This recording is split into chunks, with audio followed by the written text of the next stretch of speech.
Hi, everyone. Pastor Bill Marsh here. I'm doing a series on the book of Revelation.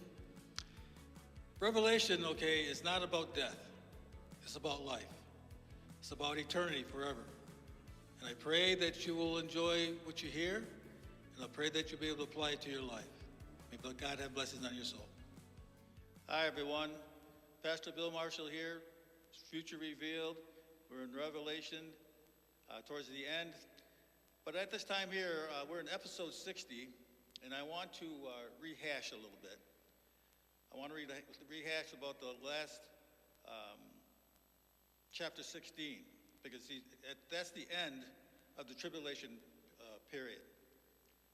In Revelation 14:8, it says, "And there followed another angel saying, Babylon is fallen, the great city, because she made all nations drink of the wine and wrath of her fornication." It also says that in 18:2, and it says, and he cried with a mighty, strong voice, saying, "Babylon is great, is fallen, and has become the habitation of devils, and the hold of every foul spirit, the cage of every unclean bird and hateful bird." That is the reason why Babylon is fallen. But understand this, okay, Babylon is fallen, but there's another part that happens, and that's in Revelation 16:12-2. It says, "And I saw three unclean spirits like frogs come out of the water, come out of the mouth of the dragon, out of the mouth of the beast, out of the mouth of the false prophet. Now why? For they are the spirits of devils working miracles, which go forth into the kings of the earth and to the whole world to gather them to the battle of the great day of God Almighty." Then we have another part, it's in chapter 19. It tells where Christ is coming down to fight this battle. It says, "I saw angels standing in the sun, and they cried with a loud voice, saying to all the fowls that fly in the midst of heaven, Come and gather yourselves together unto the supper of the great God, that ye may eat the flesh of kings, and the flesh of captains, the flesh of mighty men, and the flesh of horses, of them that sit on them, and the flesh of all men, both free and bond, both small and great. And I saw the beast and the kings of the earth, and their armies gathered together to make war against him that sat on the horse, against his army."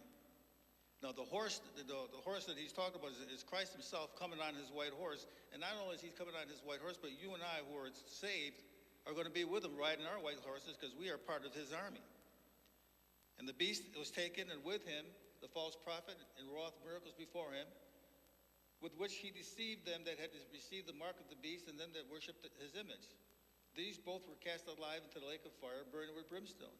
And the remnant were slain with the sword of him that sat upon the horse, which sword proceeded out of his mouth. All the fowls were filled with their flesh." Now the word sword right there means the word that proceeded out of his mouth. So with one word, Christ comes along and just wipes Satan and his demons completely off the face of the planet. It's done. The war, it's over with. It says in number 4, it says, "And the white wine was treading without the city, and the blood came out of the winepress, even under the horses' bridles, by the space of 1,600 furlongs." We're talking about 200 miles here. All the face of Israel right now is going to have blood up to the horse's bridle. So with one word, Jesus says one word, and the whole army is destroyed.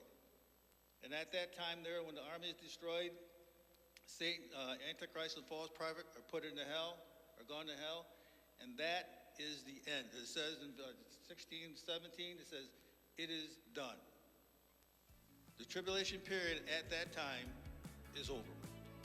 And then from that point there, where we go into now, we're going to go into the 1,000-year reign.